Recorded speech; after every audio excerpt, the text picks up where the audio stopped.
The moment they thought I was gone, I finally saw who they really were. Have you ever looked at the people closest to you and wondered, truly wondered, what they would do if you were gone? Not if you moved away, not if you simply stopped calling, but if one day, without warning, you disappeared from the world entirely. Most of us never ask that question out loud. It feels too dark, too uncomfortable.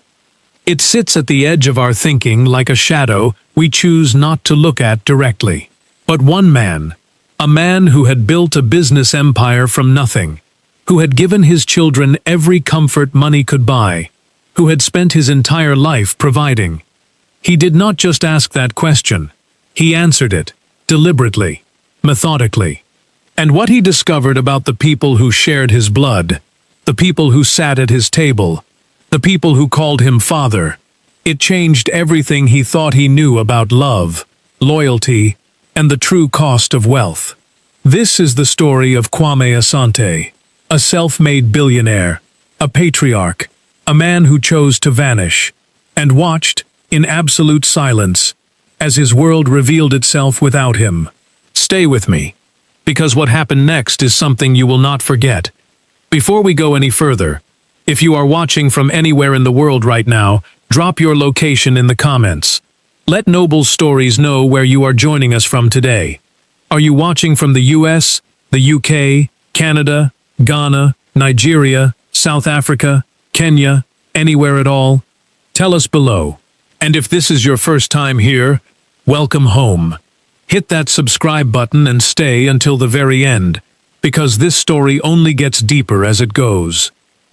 To understand what Kwame Asante did, you first have to understand who he was. Not the version of him that appeared in business magazines, not the man in the photographs with the polished suit and the careful smile. The real one. The one that existed before any of it. He was born in a small town in the Ashanti region of Ghana, in the mid-1950s, the third of 6 children. His father was a cocoa farmer, a good man, a hard-working man, but one whose earnings were at the mercy of soil, weather, and prices set by people in faraway cities who had never once touched a cocoa pod. His mother sold firewood by the roadside, rising before dawn to gather and bundle what she could carry, returning in the afternoon with whatever the day had decided to offer her. There was no electricity in their home until Kwame was 12 years old.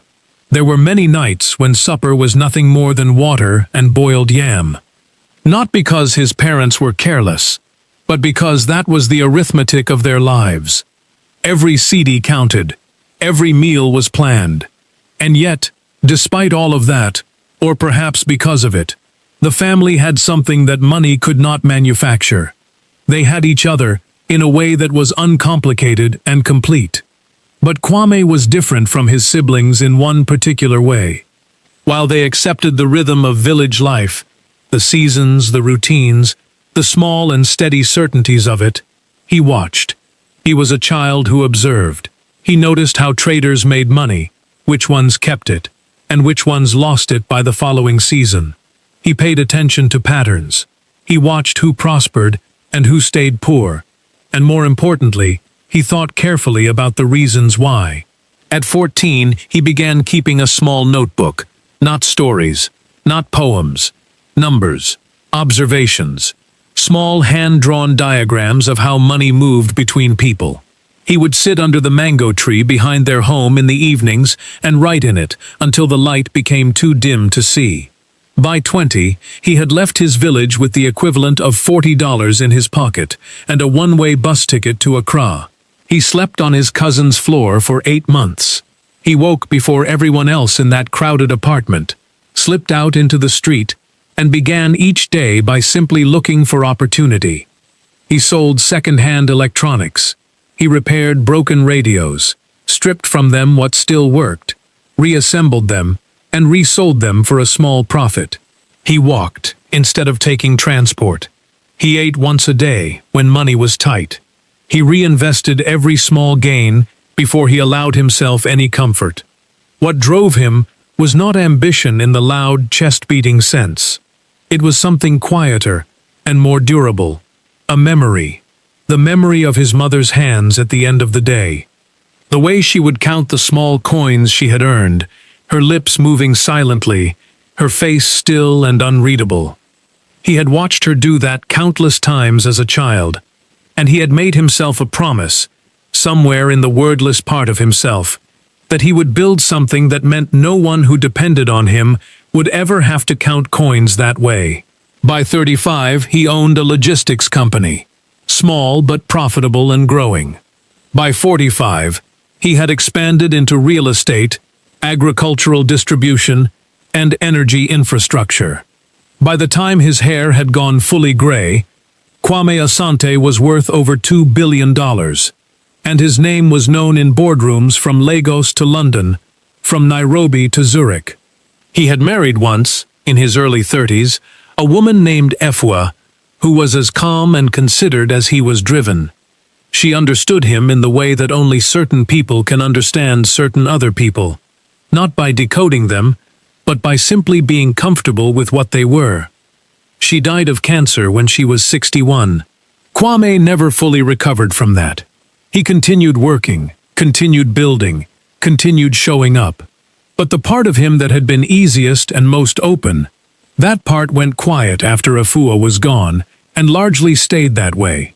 He had 4 children, Emmanuel, the eldest, who was sharp and well-dressed, and had always believed he was destined to lead. Kofi, the second, who was quieter but no less ambitious, with a particular and careful interest in financial matters.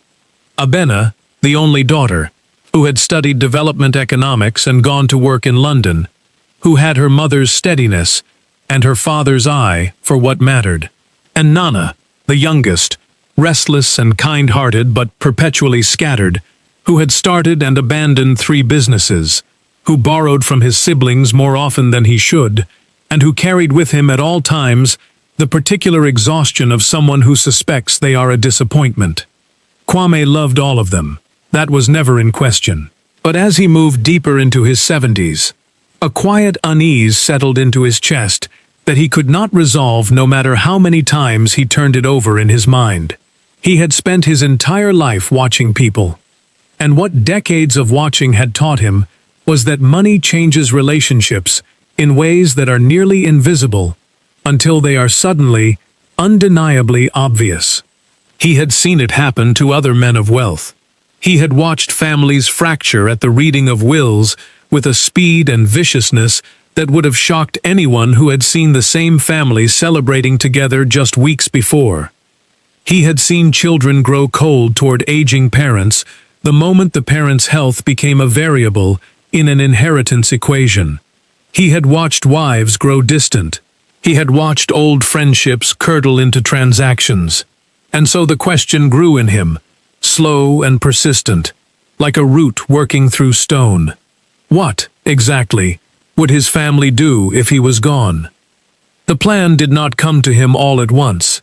It came slowly, the way all truly significant decisions come, not in a flash, but piece by piece, across months of quiet thinking. It began after a routine health scare. A cardiologist found a minor irregularity during a checkup.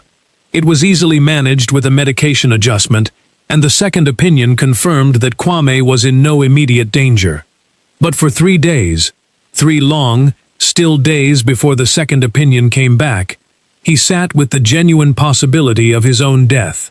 And during those 3 days, without telling anyone what he was doing or why, he paid very close attention to the people around him. Emmanuel, his eldest, visited once. He arrived on the first afternoon, stayed for 40 minutes, and spent most of that time answering messages on his phone. He asked the doctor 2 questions, both practical, neither particularly warm. When he left, he said he had a board meeting he could not reschedule. Kwame watched him go from the hospital bed, and he did not say anything. Kofi called twice. Both calls were brief. In the second call, he asked about Kwame's legal documents, not directly, not clumsily, but with the careful sideways language that educated people use when they want specific information without appearing to want it. He asked whether the attorney had been in touch recently.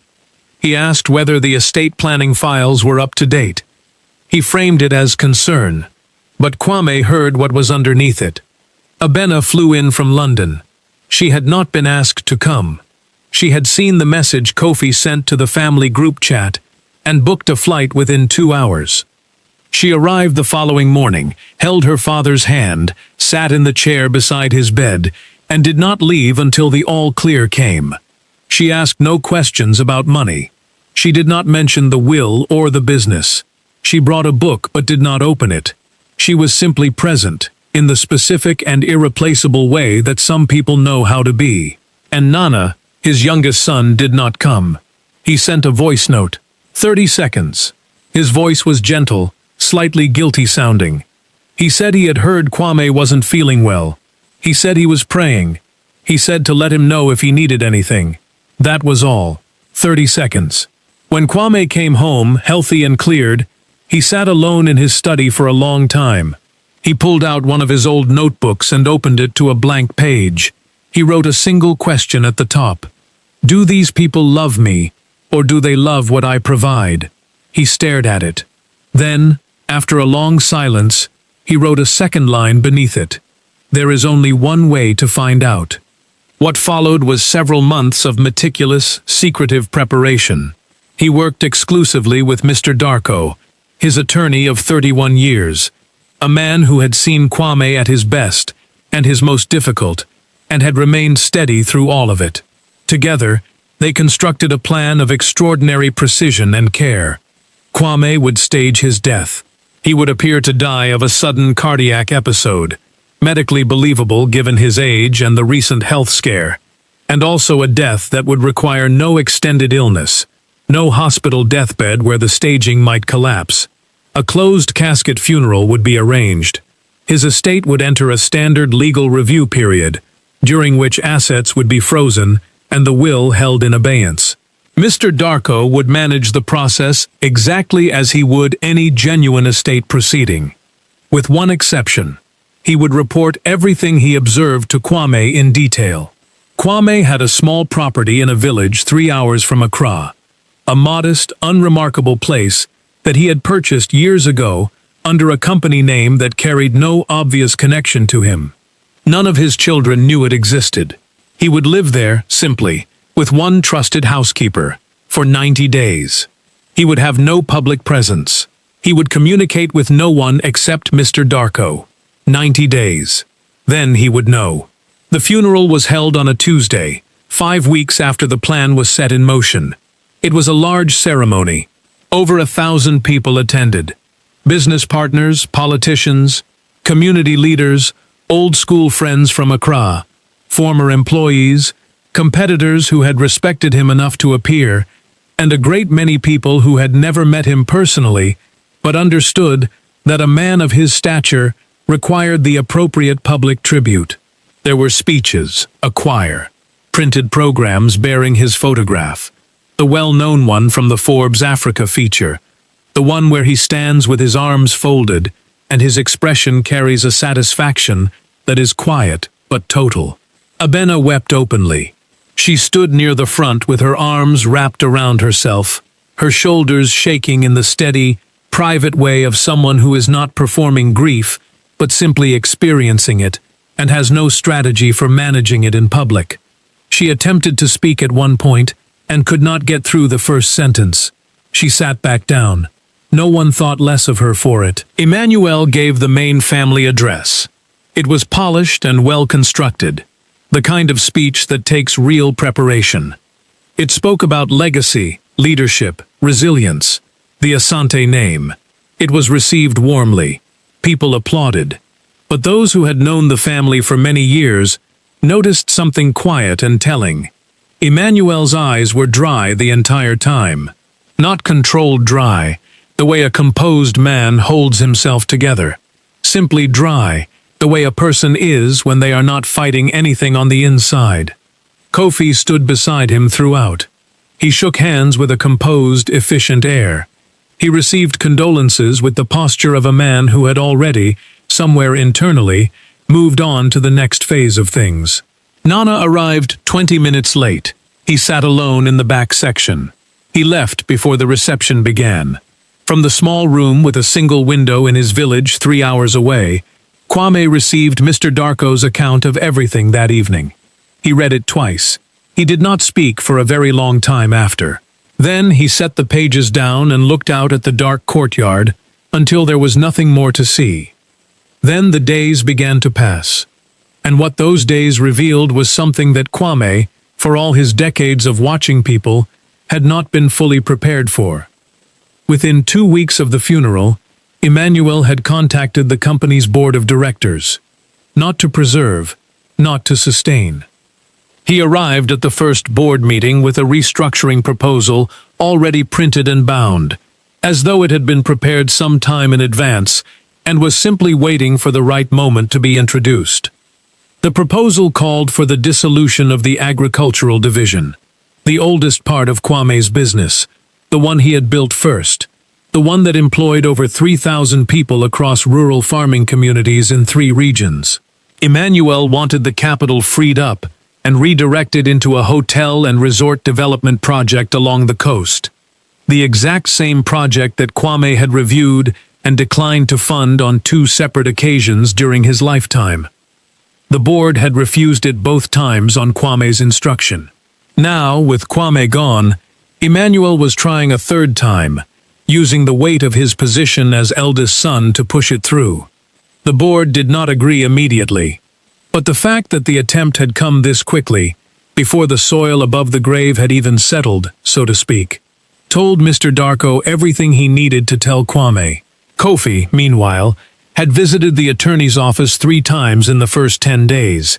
Each visit was about the will, the timeline of probate, the structure of the offshore accounts, which assets were liquid and could be moved quickly once the legal freeze lifted. He was always courteous, always professional, always careful with his language, but the direction of every conversation was the same. He was not grieving, he was calculating. And then came the detail that cut Kwame most deeply, the one that, when he read it in Mr. Darko's report, he had to put down and sit with for a long time before he could continue. Efwa's jewelry. Over the course of their marriage, Kwame had gathered for his wife a collection of gold and coral pieces, rings, necklaces, bracelets, earrings purchased across decades, from jewelers in Accra, Cape Coast, London, and once, memorably, from an elderly craftsman in a small market in Kumasi who had made Efwa laugh with something he said and whose work she had admired out loud. Each piece had a story. Each one was a chapter in the private history of a marriage. Kwame had always assumed, without ever making it a formal instruction, that those pieces would go to Abena. They were a mother's things. They belonged with a daughter. It was one of those quiet understandings that families have, or are supposed to have. Within 3 weeks of the funeral, the jewelry was gone from the house. Mr. Darko's contact inside the compound, the head housekeeper, a woman who had worked there for 22 years, and who had loved Efwa genuinely and mourned her still, reported that Kofi's wife had come to the house on a Wednesday afternoon, while Abena was at a foundation meeting. She had gone upstairs to the bedroom where the pieces were kept. She had packed them carefully into a bag. She had left without mentioning it to anyone. She had not asked. She had not informed the attorney. She had simply taken them, operating on the quiet assumption that in the turbulence of legal proceedings and family grief, the movement of a bag of jewelry would go unremarked. Kwame read that section of the report twice. He set the pages on the table. He looked out of his small window. A child was playing alone in the courtyard below, kicking a plastic bottle back and forth by himself, utterly absorbed in the simple, self-sufficient world of his own game. Kwame watched that child for a long time. Then he picked up the report and kept reading. Abena had done something entirely different during those same 3 weeks. She had not asked about assets. She had not contacted the board. She had taken a leave of absence from her position in London and come home. She had spent her days at the community foundation that Kwame had established, a center providing scholarships and vocational training for young people from low-income households. Meeting with the staff, reviewing the funding pipeline, and discovering that because the estate's accounts were frozen during legal review, the next cycle of scholarship disbursements was at risk of being delayed by several months. Students who had already been accepted, who had already arranged their housing, who were already counting on those funds, would be left in uncertainty. Abena had quietly transferred money from her own personal savings to cover the shortfall. She had told no one. She had made no announcement. The housekeeper had overheard a phone call she made to the foundation's administrator and mentioned it to Mr. Darko almost as an afterthought. The way you mention something you almost forgot, because it seemed so matter-of-fact to the person doing it. Kwame read that section 3 times. Then he closed the report and did not open it again that night. On the 89th day, Kwame Asante drove back to Accra. He had arranged everything carefully with Mr. Darko. The attorney had gathered all 4 children at the family home on the pretext of a formal will reading, documents requiring physical signatures, a legal formality that could not be handled remotely. He told them it was urgent. He gave no other details. Emmanuel arrived first. He was dressed formally, with a leather portfolio under his arm. He sat down at the head of the long dining table, his father's chair, the one at the top, and arranged his papers in front of him with the settled ease of a man who has decided that a chair now belongs to him. The gesture was small. Mr. Darko noted it without expression. Kofi came next with his wife. She was wearing one of the coral necklaces. Nana arrived last, looking vaguely uncomfortable, choosing a chair near the edge of the table rather than toward the center, keeping his eyes down. Abena had come early. She was sitting near the window with a cup of tea that had gone cold, looking out at the garden, at something or nothing. Mr. Darko stood at the front of the room and began. Something formal, something procedural, the kind of opening language that estate proceedings require. He spoke for several minutes, then he paused. He looked toward the hallway, and Kwame Asante walked in. What happened to the air in that room in the first second is difficult to put into words. It was not simply silence. Silence is an absence. This was something more active, a collective stopping. A room full of people, whose bodies all made the same decision at the same moment, which was to stop everything and simply receive what they were seeing, and try to make it make sense.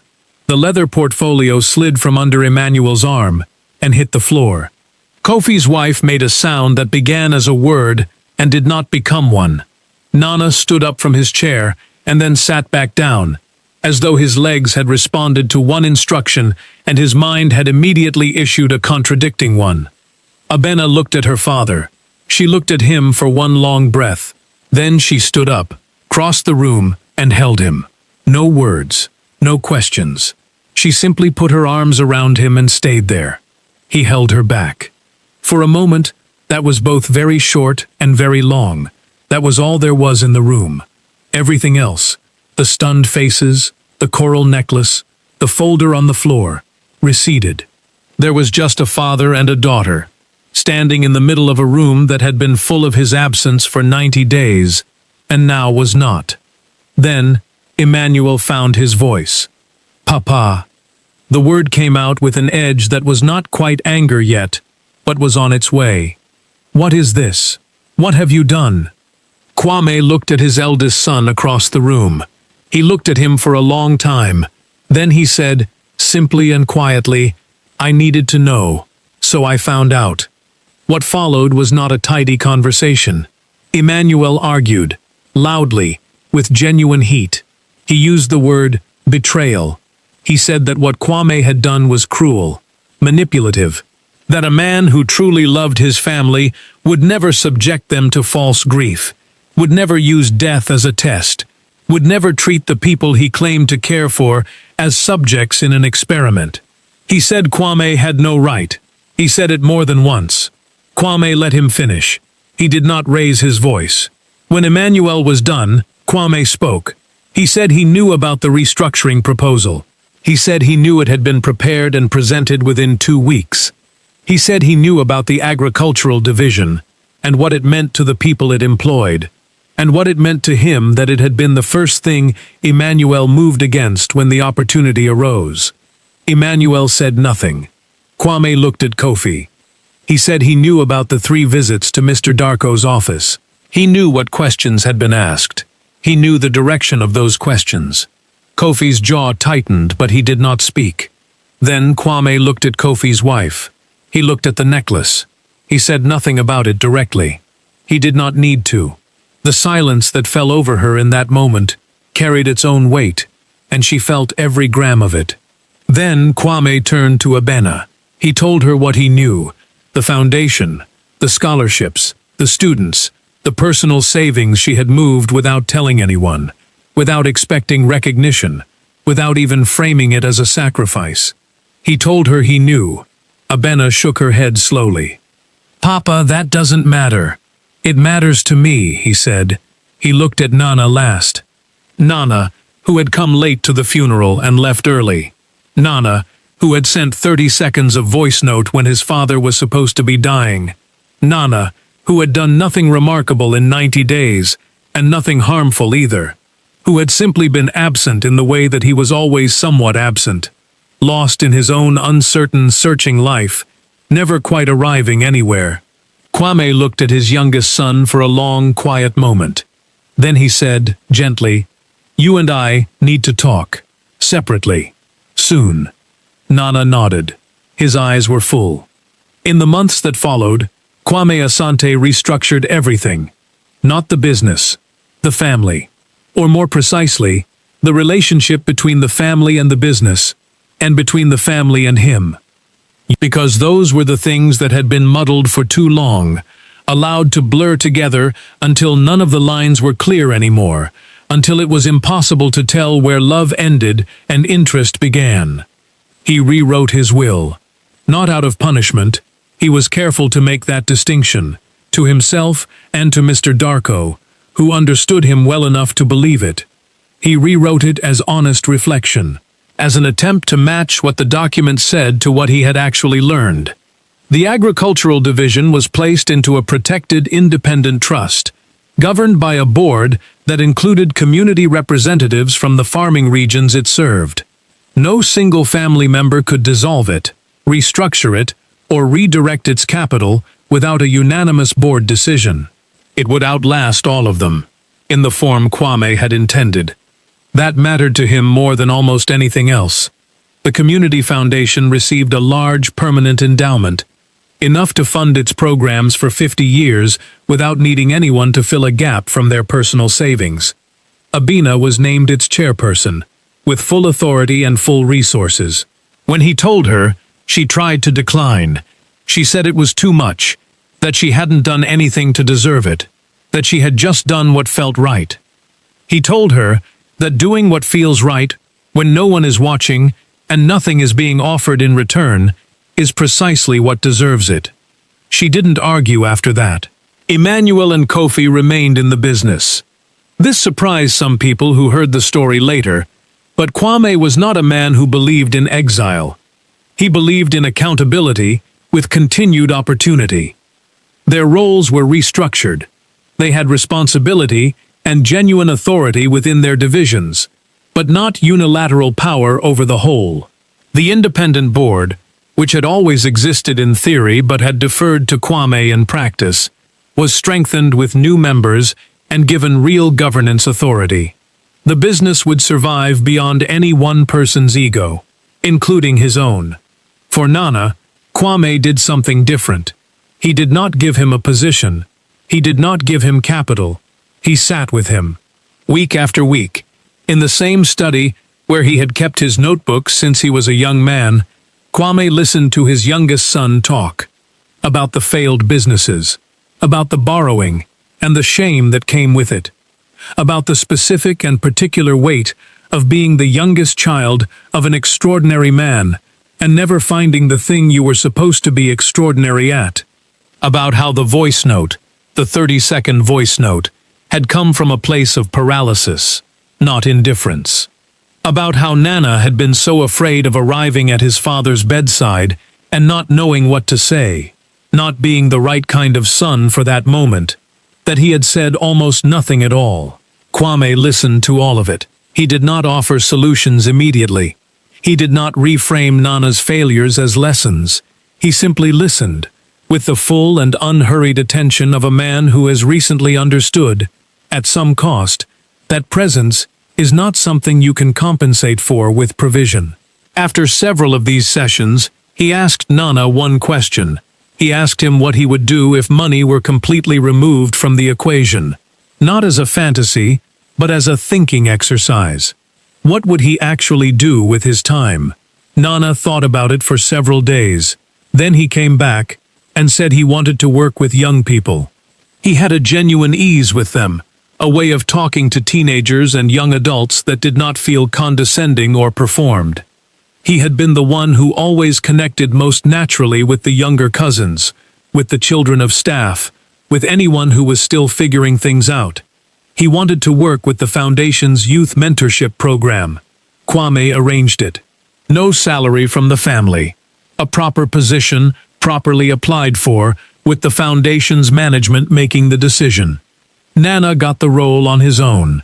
He showed up early on his first day. The housekeeper mentioned it to Mr. Darko, who mentioned it to Kwame.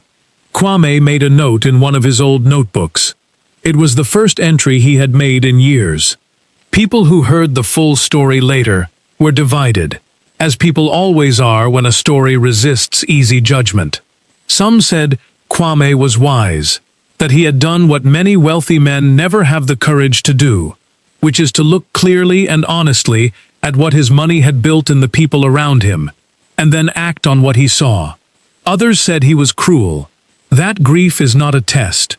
That putting your children through the experience of losing you, of standing over what they believed was your grave, of dismantling their internal worlds around the fact of your absence, and then revealing it was all an orchestrated examination of their character, is a violation that cannot be undone by a restructured will or a tender conversation in a study.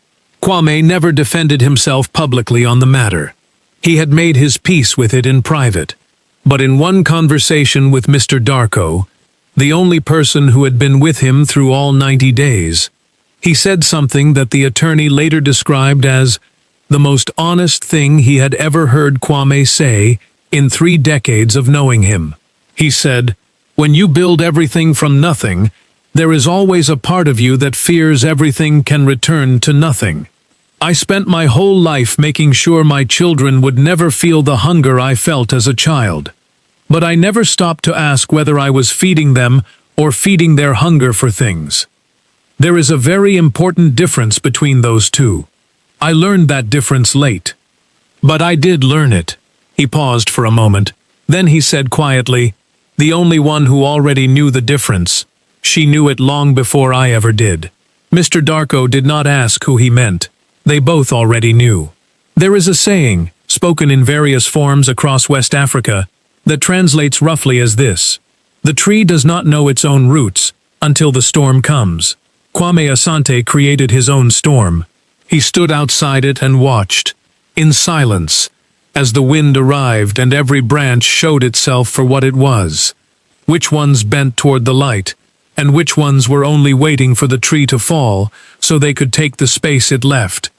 And in the quiet of that watching, he found out something that no account balance, no boardroom victory, no published tribute could have told him.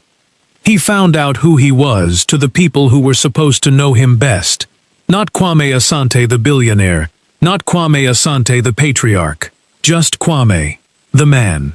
Some of what he found devastated him in a way he did not show and never fully described.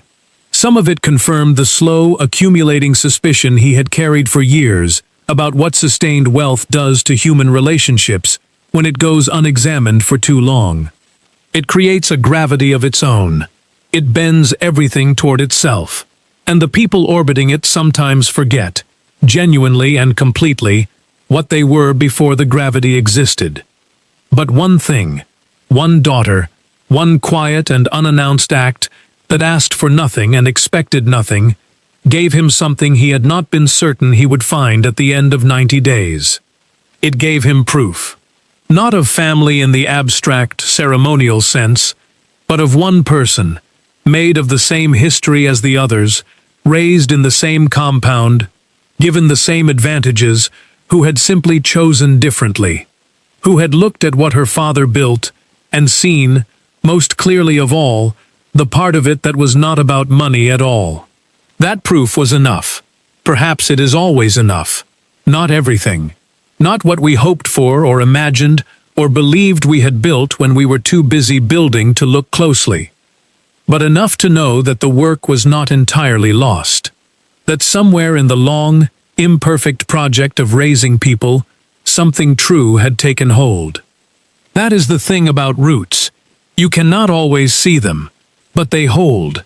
If this story moved you, if it made you sit with the people in your life a little differently, or think about who would show up and who would simply calculate, leave your thoughts in the comments. Be honest. This is a space for real reflection, not performance. What do you believe the people closest to you would do if you were gone tomorrow? Not what you hope, not what they would say in public. What do you honestly believe? And if you are watching from somewhere in the world today, Nigeria, Ghana, the UK, the United States, Canada, South Africa, Kenya, the Caribbean, anywhere at all, drop your location below. Noble Stories wants to know how far these stories are reaching. If you are not yet subscribed to Noble Stories, now is the moment. Click subscribe, turn on notifications, and never miss a story like this one. We have more coming, stories that will make you think, make you feel, and leave you with something worth carrying. We will see you in the next one.